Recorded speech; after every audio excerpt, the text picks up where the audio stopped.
O alcalde facía estas declaracións despois dunha mañá na que os asuntos deportivos foron os protagonistas. Agustín Hernández reuniuse primeiro co presidente do Santiago Futsal, Ramón García, despois con Antonio Quinteiro, mandatario da SD Compostela. Dende o Concello queren mostrar todo o seu apoio a dous clubs que consideran moi importantes para a cidade.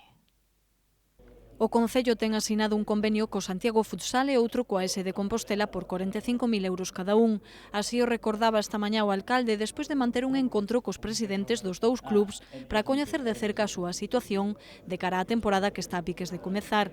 Unha situación que non é a mellor, xa que tanto Ramón García por parte do Santiago Futsal como Antonio Quinteiro pola SD Compostela lle explicaron ao rexedor a necesidade de obter un maior respaldo económico e máis implicación social para seguir adiante cos proxectos deportivos. Dentro das máximas categorías a nivel nacional están a trasladar a imaxe da nosa cidade e están a repercutir tamén na nosa actividade económica mediante esa participación en ligas de primeiro nivel que permiten que teñamos visitantes e que moita xente coñeza a nosa cidade con motivo deses partidos. O Santiago Futsal ven de pasar unha mala época na que aínda está inmerso. Para garantir a súa continuidade, o club só atopou unha saída, presentar unha lei concursal.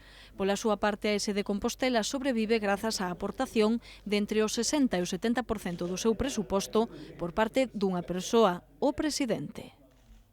Desde a nosa chegada da directiva, os presupostos tuveron que ser prácticamente cobertos todo pola xunta directiva e que seguíamos traballando para involucrar, porque o club é da cidade e a cidade ten que apoiar este proxecto, non?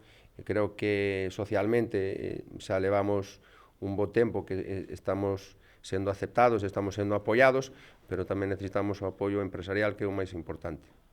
E parece que a cousa non mellora porque na SD andan á busca de patrocinadores. Hoxe mesmo negociábase a continuidade ou non de Casa e Baño.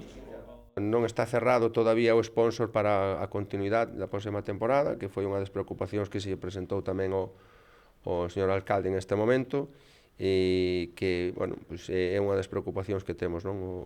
A continuidade do sponsor. Temos hoxe pola tarde unha reunión para definir, non? Porque, isto é un acordo empresarial co clube, desde logo que as empresas estarán aquí hasta que eles poidan estar ou hasta que eles consideran que deben de estar aquí, non? Definitivamente. No que respecta ás instalacións, o alcalde aclarou que se levarían a cabo arranxos en San Lázaro, comezando polo marcador que non funciona dende hai meses.